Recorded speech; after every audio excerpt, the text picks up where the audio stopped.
soul that gazed in awe at the wonders of Allah. And as I learned the cruel lessons of life, Islam shone through as my guide. Bismillahir Rahmanir Rahim. Assalamu alaikum wa rahmatullahi wa barakatuh. La ilaha illallah Muhammadur Rasulullah. I declare that there is no other God worthy of worship other than Allah, and that the Prophet Muhammad is the final messenger of Allah. So we've been talking in the last 2 episodes, and this is the 3rd one in the series, of my transition from missionary to Muslim. And if you haven't been able to see the first 2, perhaps you can go to Peace TV online and have a look, and you may be able to see some of the previous episodes there. But if you have been watching, then you'll know where we are. But just to give you a quick recap, I grew up in a Christian family, went to a Christian school, became a born-again Christian, got very, very involved in the church from a very young age. 12 years of my life I spent studying the Bible and studying different books of the Bible, studying different doctrines within the Bible. Was involved in many missionary organizations, missionary work, charity work. So I was really, really deeply committed to the church. But the catalyst came when I was asked to do a talk for a group of youth. And the group of youth was about, I would say about 3,000 people that were expected at this youth conference. And this youth conference was held, and the subject matter that was given to me was male-female relations. How far should we go? So what they actually wanted me to do is to go and have a look through the Bible and find out how far should boys and girls go when they date each other. You see, in Christendom, boys and girls are allowed to date, get to know each other, hold hands. Should they be allowed to hold hands, kiss, hug, touch each other? How far are they allowed to go? Or maybe they need to hold little pinky fingers together. What is it that they're allowed to do? What is it that they're not allowed to do when it comes to dating? And so as I prepared my talk and I started doing it, I took a piece of paper and I started to write down the topic. And I wrote on a piece of paper, I wrote there male-female relations. And I picked up my Bible and I started reading through it. Tried to find a verse that said anything about male-female relations. Several hours went past and my blank piece of paper that was in front of me was still blank. I found nowhere that it said male and female relations, in other words, dating, getting to know each other, engagements, was permitted in the way that we understand it in the church today.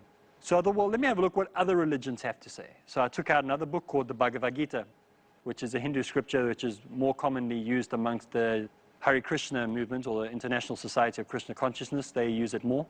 And I read through it and found the same problem. And one of the problems that I found in it was because one minute one of the gods was a male, and the next minute one of the gods was a female, the same god. So I thought, well, this book's not going to be of any use to me, and I put it down. Then I went to the Book of Mormon, which is the Mormon book. And I went through many books, and eventually I found that I had a whole stack of books, and very few, or if any, had anything to do with male-female relations. But behind me, at the back of me, was a bookcase. And on this bookcase, at the bottom left-hand or bottom right-hand corner of the bookcase, was a white book, quite a thick white book. And this white book was still wrapped in plastic, which means I'd never opened it. On the side of it, it had written the Holy Quran. And so I thought, well, let me have a look what this book says. So I picked up this book and I opened it. I don't know what I'm going to be able to find in this book because I don't know my way around it. So I looked at the index and I thought, well, let me look at relationships. And there was no such thing under relationships. So then I looked under the other section, I looked at male. And I started reading all the verses that had to do with male. Then I looked at the word female. I looked at all the verses that had to do with female. And what I found was actually quite amazing. First thing, I must be terribly honest when I talk about the Quran. When I opened this book, because this is basically exactly the same book that I have here now. The only difference, it had a white cover on, this one has a green cover.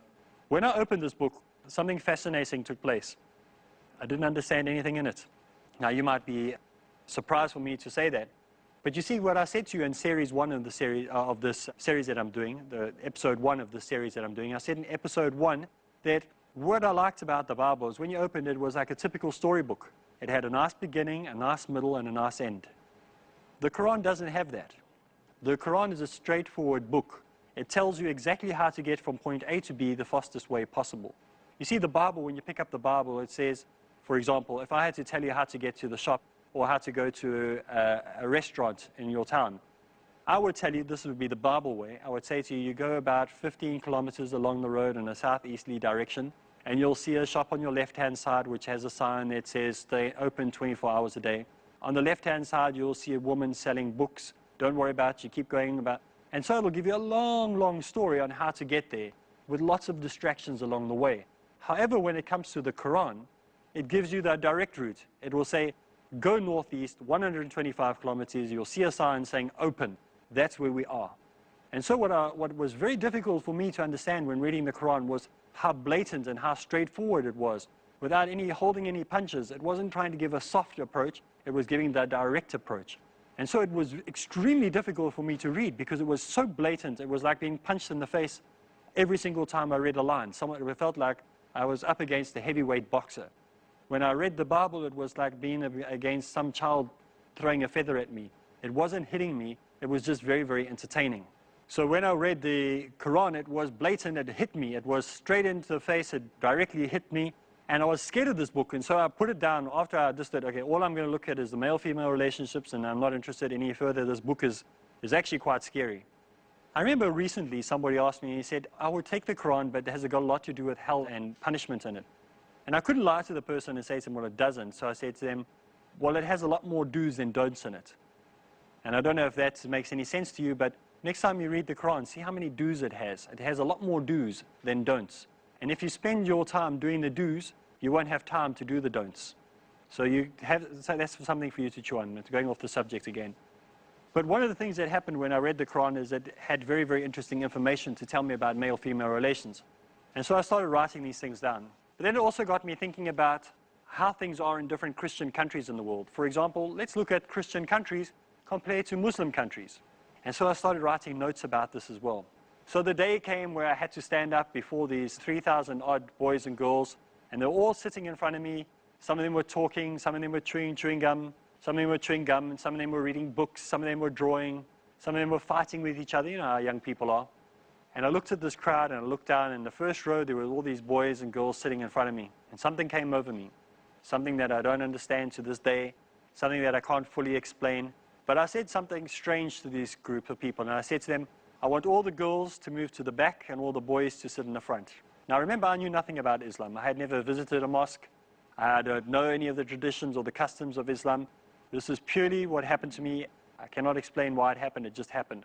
And so I separated the two sexes. Now I didn't separate the two sexes because I thought the girls were lesser than the men, or the men were more important. I suddenly, for the first time, saw what I saw. I actually saw what my eyes were seeing. And what I was seeing was distractions. And so I remember all the times that I had been a priest or preached as a pastor in the church, or I had preached to groups of people, how when I was preaching, I'd look in the front row and there'd be these girls with their little skirts on, or these women with their little skirts on, and how my mind would start wandering off about other things that I shouldn't be thinking about, how I was thinking about lustful thoughts. And I thought to myself, but I've been doing this while I've been preaching, while I've been trying to teach the Word of God. If the people in the audience only knew what was in my mind, what I was thinking about, how they would be disappointed with me.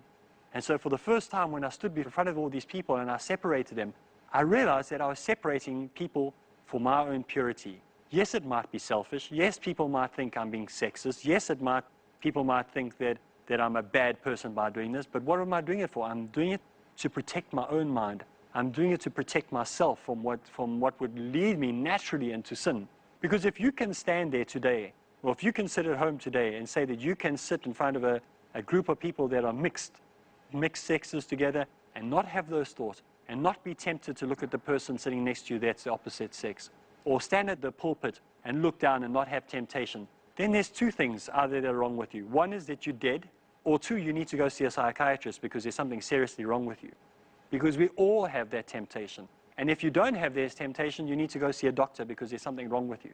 All of us have these natural feelings, and we need to make sure that we don't put ourselves in these temptations. So from this time, I, for the first time, separated the sexes. And so I put the men in front and the women behind, younger boys in the front and the younger girls behind. And as I started teaching and I stood up on the pulpit and I was about to speak, what came out of my mouth is, Islam has everything to offer Christianity, but Christianity has nothing to offer Islam.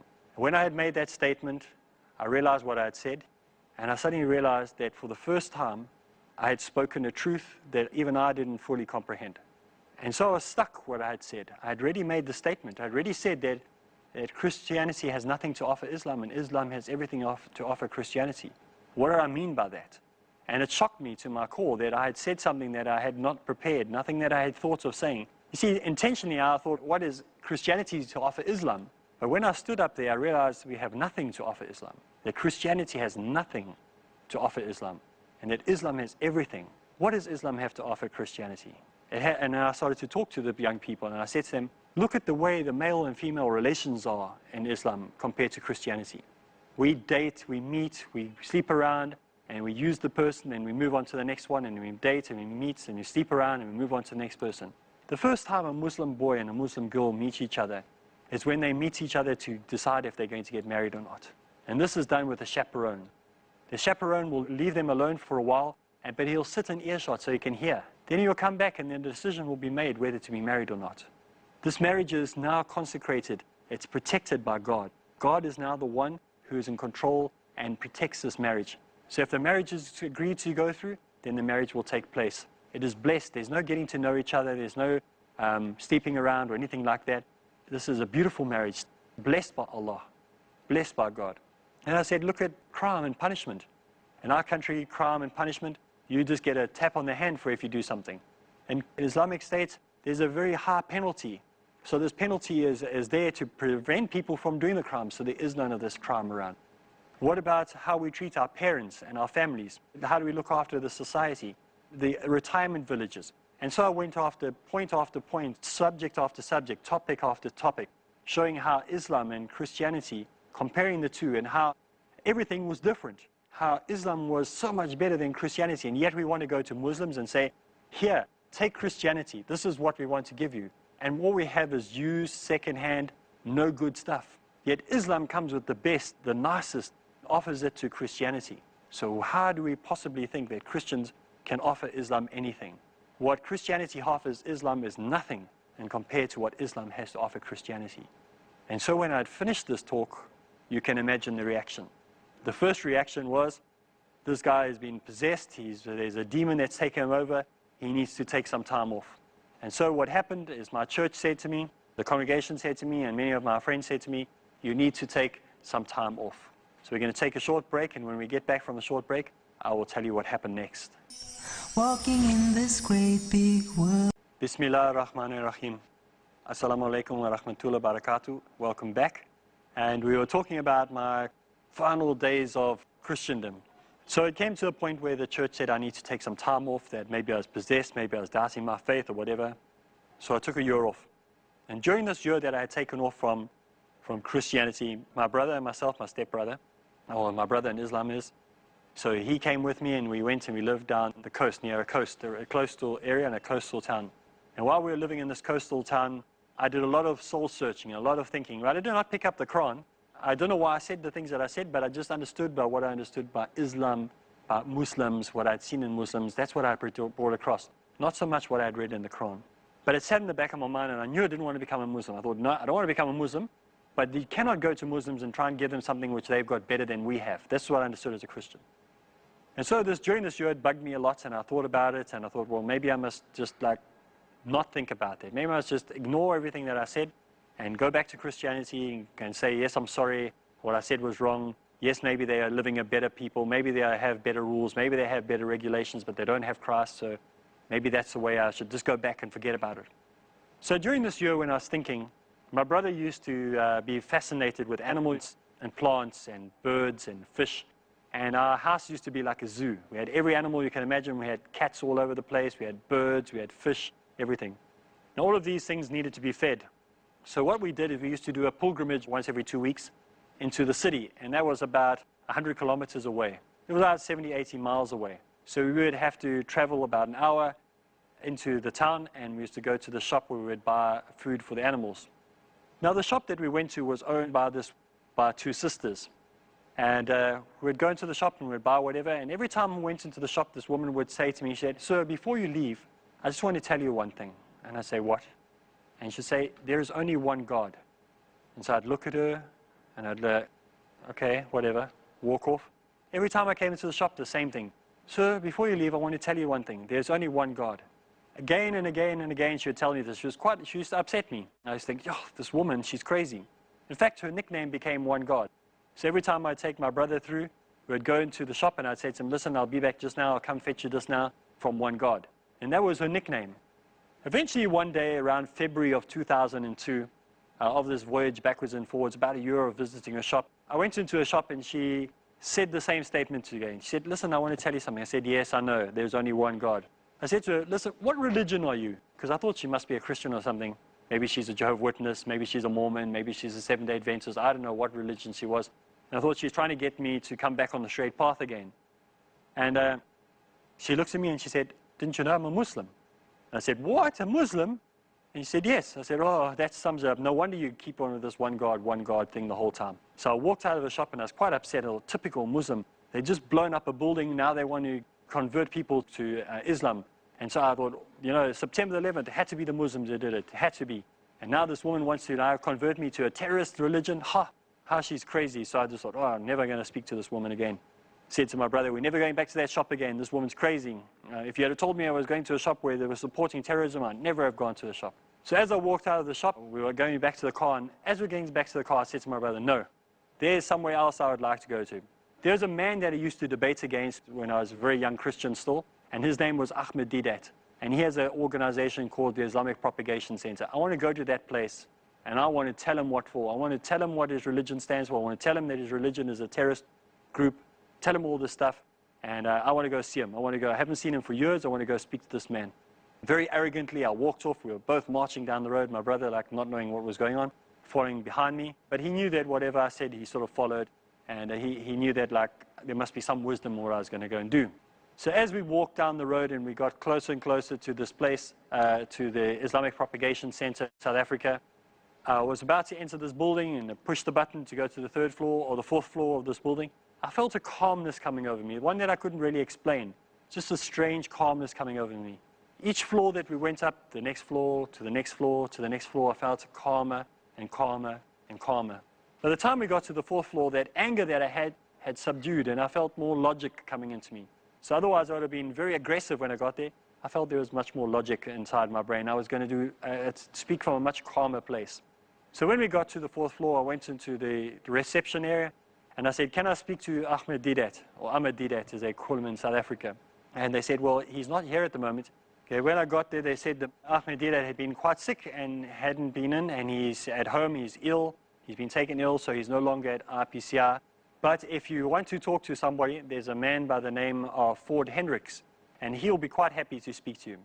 So my brother and myself, we went into the room where Ford Hendricks was, and he began talking to us. And I said to him, like, you know what, you guys, you claim to be a religion of peace, but you go fly planes into buildings. And so he explained to me, and he said to me, listen, you know, like in Christianity, you had Jim Jones, you had David Koresh, you had all these crazy people in Christianity that did all these atrocities. You had Adolf Hitler was a Christian. You had all these people that claimed to be Christians and murdered so many people. You had Stalin and all these other crazy people in Christianity. Now, we as Muslims don't believe that all Christians are like that. We know that only a small percentage of Christians did that. We know that all Christians didn't agree with the Second World War. We know that Christians didn't agree with the First World War. But now you can't paint the whole of Islam because of 1 or 2 or 3 or 10 or 20 terrorists that have done these. Or even if there were 100,000 of them, you can't blame the whole of Islam for this. So I thought, well, this actually makes sense. He sat and he showed me story by story on how stories that make the news have been blown out of proportion. He explained, for example, that if a Muslim man had to rob a person, it would be on the news tomorrow. It would say, Muslim man robs person. But if a Christian murders and kills and maims somebody in a city, it says John Smith killed the person. It doesn't say a Christian. And he showed me how the media had purposely twisted everything to make Islam the new enemy, how Islam had become the new KGB, had become the new Russia, and how before Russia it was the Germans, and before there were Germans it had been somebody else. Always had to be a bad guy.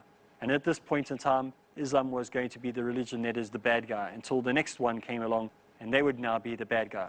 So I understood that. I thought, okay, well, this makes sense. Then we went through verse and chapter of the Quran where he started to show me the first chapter of the Quran. And he picked up the first chapter of the Quran and he opened, he said, listen, I want you to have a look what the first chapter of the Quran says. And so I opened the first chapter of the Quran. And in the first chapter of the Quran, it says, in the name of Allah, the most gracious, the most merciful. And I read and I thought, wow, that is amazing, because what it actually says is it says, I'm now introducing you to who this book is. In the name of Allah, the most gracious, the most merciful. I'm going to introduce you to the Creator. So I said, well, this word Allah, I've got a problem with this word Allah. Who is Allah? why don't you just call him God? And he said, well, God is Allah. Allah and God are the same. You see, the name God and the name Allah mean the same thing. They're just translation. So it's the Arabic word or the Arabic word for Lord or God. And we say Allah. Then he explains to me how difficult the word God is in English. For example, you can have many gods, you can have demigods, you can have female gods, you can have male gods, you can have all different types of gods. Sometimes when we say God, we actually don't know what somebody is saying when they say that. He said with the word Allah, it's only one name can have Allah. Only God's name can be Allah. I thought, wow, that is amazing. And he said to me, the Quran is like a homepage. You know, if you go on the internet and you open the Quran, the first chapter of the Quran, Surah Al-Fatiha, it's like the opening chapter of the Quran is like the homepage. If you're busy browsing on the internet and you come across the homepage, you get, that's the basic, it tells you everything that you're going to find, or it should tell you everything that you're going to find in the rest of the book. And so I started reading Surah Al-Fatiha and I started to realize, wow, if this is what the first chapter is going to tell me about the rest of the book, this is going to be an interesting book. This is the teaser, this is the thing that gets you, this is the advert placement for the rest of the book. And I thought, if Allah is that clever, if God is that clever and that wise to make sure that the first page is the page that's going to catch you and keep you, there must be something to this book. So it started getting me to think. Then we started looking at doctrines. And so we argued for about 10, 20, 30 minutes, 40 minutes, 50 minutes, backwards and forwards. The Trinity, does it exist, doesn't it exist? Is Jesus God or isn't he God? And he started showing me Paul, and he started showing me all these different writings, and showed me the beauty of Islam. Now, during this time, my brother disappeared. And I looked for my brother, and I thought, now, where is he gone? And then I looked for him. He had disappeared. I went down the corridors trying to find him. And I came and I said to the guys, like, listen, I know you guys are Muslims and we are Christians, but did you by any chance throw my brother out the top story of the building? Like, sort of joking, but sort of serious at the same time. And they said, no, no, no, no. He's probably in one of the rooms. So I went around, looked around, and as I walked down one of the corridors, I see him walking towards me. And in his hand, he has a yellow card like this, and a big smile on his face. And I said, well, where have you been? You've been gone for like over a half an hour. Where have you been? And he said, I've got something to tell you. And I said, what? He said, I've become a Muslim. I said, oh, no, how can you become a Muslim if they brainwashed you? We came here to argue with these people. Now you come here with a yellow card in your hand and you say you're a Muslim. He said, yeah, I became a Muslim. What those guys were saying, what they said in that room, what Ford Hendricks said to me, it made sense. And the only thing I could possibly do is take the Shahada. And I said, what is the Shahada? So when we went back into the room, where Ford Hendricks was, with three of us sat there, and he said to me, the Shahada is when you say that there is no other God but God, and that the Prophet Muhammad is the final messenger of God. I said, well, personally, I don't believe in this whole prophethood thing, so I can't take that same part, but I agree with you in the first part. And Ford Hendricks sat me down and he said, let me explain to you the full details of what it is. And he sat down and he explained to me step by step. Now, immediately I didn't state, okay, it's all clear to me, now I'm going to become a Muslim. It took a while longer because I wanted more information. Now, I'm not going to give the secret away, what was actually the key that turned me to accepting Islam. In the next episode, we're going to look at what it was that actually turned the key and opened paradise, the hope, the way to me to realize that there is a way to paradise. Remember, the right key fitting into the right lock will open the gates to paradise. So inshallah, we will have a look at this in more detail next time. So from me, Areeb Islam, Assalamu alaikum. I am a Muslim.